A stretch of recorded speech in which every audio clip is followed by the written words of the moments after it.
সুপ্রিয় দর্শক, আসসালামু আলাইকুম। নিউজ বাংলা 24-এ আপনাদেরকে স্বাগতম। প্রথমেই জানিয়ে দিচ্ছি সংবাদ শিরোনাম। মাগুরা জেলা ছাত্রদলের সাবেক সাধারণ সম্পাদক অস্ত্রসহ গ্রেপ্তার। হাসিনার পক্ষে আইনজীবী নিয়োগ করল ট্রাইব্যুনাল। মার্কিন ঘাঁটিতে হামলার আগে সতর্ক করায় ইরানের প্রতি কৃতজ্ঞতা প্রকাশ ট্রাম্পের। ইরানে ফের হামলার চেষ্টা, ইসরায়েলি ড্রোন ভূপাতিত।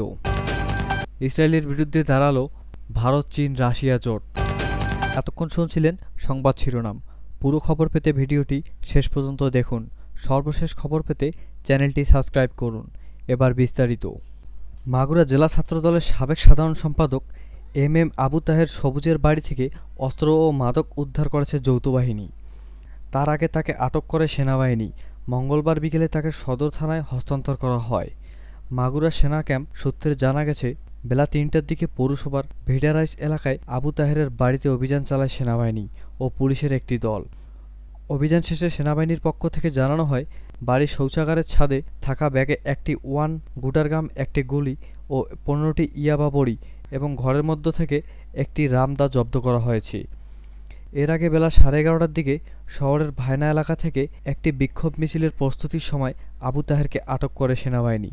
ঘটনাস্থল থেকে মাগুরা সেনা ক্যাম্পের কমান্ডার মেজর শাফিন সাংবাদিকদের বলেন, আবু তাহেরের বিরুদ্ধে অনেকগুলো অভিযোগ আমাদের কাছে ছিল। বিভিন্ন সময় 13 থেকে 14টা লিখিত অভিযোগ আমরা পেয়েছি। সে জমি দখল সহ নানা রকম নাশকতামূলক কার্যক্রম করে আসছে। তার বাসায় আমরা একবার অভিযান চালিয়েছিলাম, তখন তার বাসায় তেমন কিছু আমাদের চোখে পড়েনি। কিছু মাদকদ্রব্য ছিল হালকা পাতলা, তখন তাকে সতর্ক করে ছেড়ে দেওয়া হয়। এই সেনা কর্মকর্তা আরও বলেন, আজ আমাদের কাছে তথ্য ছিল, আগের দিন 15 জুন দিবাগত রাতে আবু তাহেরের বাসায় যৌথ বাহিনীর অভিযানের বিরুদ্ধে একটি বিক্ষোভ মিছিল করার প্রস্তুতি চলছিল। সবচেয়ে অ্যালার্মিং বিষয় হচ্ছে, তার পরিকল্পনা ছিল ভায়না এলাকা থেকে মিছিল নিয়ে ক্যাম্পের সামনে যাওয়া।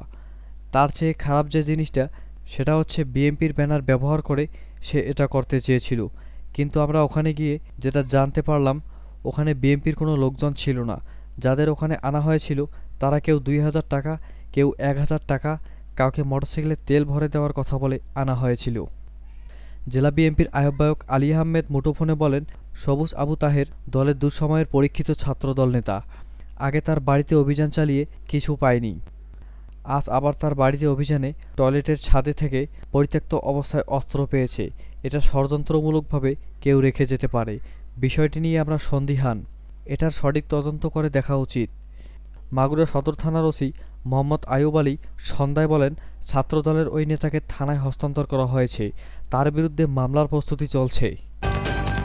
জুলাই গণঅভ্যুত্থানের হত্যাকাণ্ডের ঘটনায় করা মানবতা বিরোধী অপরাধের মামলায় ফ্যাসিস্ট শেখ হাসিনা এবং সাবেক স্বরাষ্ট্রমন্ত্রী আসাদুজ্জামান খান কামালের পক্ষে রাষ্ট্রীয় আইনজীবী বা টেস্ট ডিফেন্স নিয়োগ দিয়েছেন আন্তর্জাতিক অপরাধ ট্রাইব্যুনাল। এ সময় তাদের বিরুদ্ধে অভিযোগ গঠনের শুনানির দিন আগামী 1 জুলাই নির্ধারণ করে দিয়েছেন ট্রাইব্যুনাল। মঙ্গলবার 24 জুন আন্তর্জাতিক অপরাধ ট্রাইব্যুনাল এই দিন নির্ধারণ করেন। এর আগে সকালে আন্তর্জাতিক অপরাধ ট্রাইব্যুনাল জানান, জুলাই গণঅভ্যুত্থানের সময় আশুলিয়ায় হত্যার পর 6 জনের মরদেহ পোড়ানোর ঘটনায় তৎকালীন পুলিশ সুপার সহ 16 জনের সম্পৃক্ততা পেয়েছে ট্রাইব্যুনালের তদন্ত সংস্থা। এই মামলায় ট্রাইব্যুনালে তদন্ত প্রতিবেদন দাখিল করা হবে আগামী 2 জুলাই। কাতারে মার্কিন ঘাঁটিতে হামলার আগে সতর্ক করায় মার্কিন প্রেসিডেন্ট ডোনাল্ড ট্রাম্প ইরানের প্রতি কৃতজ্ঞতা প্রকাশ করেছেন। কিন্তু তেহরান কেন আমেরিকাকে আগে থেকেই সতর্কবার্তা দিয়েছিল, এখন সেই প্রশ্নই সামনে আসছে। নিরাপত্তা ও প্রতিরক্ষা বিশ্লেষক স্টেফান ফরুহলিং বিবিসিকে বলেন, যুক্তরাষ্ট্রকে লক্ষ্য করে ইরানের পাল্টা হামলার উদ্দেশ্য ছিল মূলত প্রতীকী। এই সতর্কতার মাধ্যমে ইরান বোঝাতে চেয়েছে যে তারা যুক্তরাষ্ট্রের সঙ্গে আরও বড় সংঘাতে জড়াতে চায় না। ফরুহলিংয়ের মতে, ইরানের পক্ষ থেকে সময় ও লক্ষ্যবস্তু সম্পর্কে আগাম জানানো হয়েছে, যাতে কাতার ও যুক্তরাষ্ট্রের বেসামরিক বিমান চলাচল নিরাপদে সরিয়ে নিতে পারে। এদিকে কাতার ও ইরানের মার্কিন ঘাঁটিতে হামলার পরে মার্কিন প্রেসিডেন্ট ডোনাল্ড ট্রাম্প ঘোষণা করলেও ইরান ও ইসরায়েলের মধ্যে যুদ্ধবিরতি নিয়ে ধোঁয়াশা দেখা যাচ্ছে। এ নিয়ে ট্রাম্পের বক্তব্য স্বচ্ছতা নিয়ে প্রশ্ন উঠেছে। খোদ যুক্তরাষ্ট্রের সমালোচিত হচ্ছেন ট্রাম্প। সাবেক মার্কিন কূটনৈতিক কর্মকর্তা নেড প্রাইসও তার কঠোর সমালোচনা করেছেন। তিনি বলেন, ট্রাম্প ঘোষিত এই সমঝোতার কোনো নিশ্চিত বা স্থায়ী সমাধান না। যুদ্ধবিরতির মধ্যে ইরানে ফের হামলার চেষ্টা হয়েছে।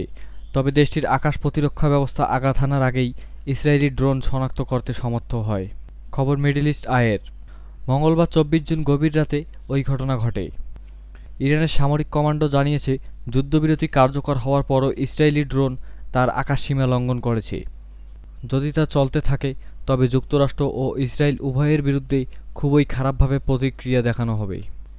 গভীর রাতে ঘটনা সম্পর্কে কর্মকর্তারা জানান, ইরানের আকাশ প্রতিরক্ষা ব্যবস্থা উত্তরাঞ্চলীয় শহর রাস্তের উপর আক্রমণকারী ড্রোন ভূপাতিত করেছে। সেখানে নিরাপত্তা বাড়ানো হয়েছে। কোনো শত্রু আঘাত করতে এলে চরম মূল্য পেতে হবে। এর আগে মঙ্গলবার যুদ্ধবিরতির শুরুতেই দুপক্ষ যুদ্ধবিরতির লঙ্ঘনের অভিযোগ তোলে। তখন যুদ্ধবিরতি ভেস্তে যাওয়ার সংখ্যা দেখা দিলে মার্কিন প্রেসিডেন্ট ডোনাল্ড ট্রাম্প কড়া বার্তা দেন। তিনি বলেন, ইরান ও ইসরায়েল উভয় পক্ষই যুদ্ধবিরতি লঙ্ঘন করেছে, তবে তিনি ইসরায়েলের আচরণে অসন্তুষ্ট বলে মন্তব্য করেছেন। ট্রাম্প এক বার্তায় ইসরায়েলকে সতর্ক করে বলেন, বোমা ফেলানো বন্ধ করুন, আপনারা পাইলটদের এখনই ঘরে ফিরিয়ে আনুন। এর আগে ইসরায়েলের প্রতিরক্ষামন্ত্রী ইসরায়েলের কাজট জানিয়েছেন, তিনি তেহরানের তীব্র হামলার নির্দেশ দিয়েছেন। তার দাবি, ইরান যুদ্ধবিরতি চুক্তি ভেঙেছে, তবে ইরান এই অভিযোগ অস্বীকার করেছে। ইরানের শীর্ষ নিরাপত্তা পরিষদ জানিয়েছে, ইসরায়েল যদি আবার হামলা চালায় তাহলে তারা উপযুক্ত জবাব দিতে প্রস্তুত। ভারত, চীন, রাশিয়ার নেতৃত্বাধীন জোট ব্রিক্স ইরানের পক্ষে অবস্থান নিয়েছে। পাশাপাশি ইরানের বিরুদ্ধে ইসরায়েল ও যুক্তরাষ্ট্রের সামরিক হামলার তীব্র নিন্দা জানিয়ে বিবৃতি দিয়েছে এই জোট। খবর আল জাজিরার। ব্রাজিল, চীন, ভারত, দক্ষিণ আফ্রিকা, রাশিয়া সহ উদীয়মান অর্থনীতির দেশগুলোর একটি জোট ব্রিক্স ইসরায়েল ও যুক্তরাষ্ট্রের ইরানের বিরুদ্ধে সাম্প্রদায়িক হামলার বিষয়ে গভীর উদ্বেগ প্রকাশ করে একটি আন্তর্জাতিক আইন এবং জাতিসংঘ সনদের লঙ্ঘন হিসেবে বর্ণনা করেছেন তারা। মঙ্গলবার 24 জুন ইরান ও ইসরায়েলের মধ্যে যুদ্ধবিরতি কার্যকর হওয়ার পর জারি করা হয় এই বিবৃতিতে। ব্রিক্স ইরানের শান্তিপূর্ণ পারমাণবিক স্থাপনাগুলোতে হামলার সমালোচনা করেছে। তাদের মতে, আন্তর্জাতিক আইন এবং জাতিসংঘ পারমাণবিক নিয়ন্ত্রক সংস্থার নিয়ম লঙ্ঘন করে হামলা পরিচালিত হয়েছে। জোটটি যুদ্ধরত পক্ষগুলোকে কূটনীতিতে ফিরিয়ে আসার আহ্বান জানিয়ে বলেছেন, পরিস্থিতির উত্তেজনামুক্ত করার এবং শান্তিপূর্ণ উপায়ে তাদের মতভেদ নিরসনের লক্ষ্য আলোচনার বিকল্প নেই। ইরান ও সংযুক্ত আরব আমিরাতও ব্রিক্স সদস্য। জোটের মতে, সংলাপের মাধ্যমে হিংসার চক্র ভাঙা এবং শান্তি পুনরুদ্ধারের প্রয়োজন রয়েছে। চাকরিচ্যুত ও ক্ষতিগ্রস্ত সাবেক বিডিআর সদস্যদের চলমান আন্দোলনের নতুন মাত্রা যুক্ত হয়েছে। আজ মঙ্গলবার রাজধানীর শাহবাগে অবস্থানরত আন্দোলনকারীরা জানিয়েছেন, দুপুর 12টার মধ্যে সরকারের পক্ষ থেকে দাবি মেনে নেওয়ার ঘোষণা না এলে তারা প্রধান উপদেষ্টার সরকারি বাসভবন যমুনা ঘেরাও করবেন। সকালে জাতীয় জাদুঘরের সামনে অবস্থানরত আন্দোলনকারীদের পক্ষে এই হুঁশিয়ারি দেওয়া হয়। একই সঙ্গে তারা জানায়, সরকারের সঙ্গে আলোচনার জন্য স্বরাষ্ট্র উপদেষ্টা লেফটেন্যান্ট জেনারেল মোহাম্মদ জাহাঙ্গীর আলম চৌধুরীর সঙ্গে সাক্ষাৎ করতে তাদের 11 সদস্যের একটি প্রতিনিধি দল দুপুর 12টার দিকে সচিবালয়ে যান। তবে আন্দোলনকারীরা সাফ জানিয়ে দিয়েছেন, দাবি পূরণে লিখিত বা আনুষ্ঠানিক নিশ্চয়তা না পাওয়া পর্যন্ত জাদুঘরের সামনে অবস্থান কর্মসূচি চালিয়ে যাবেন তারা।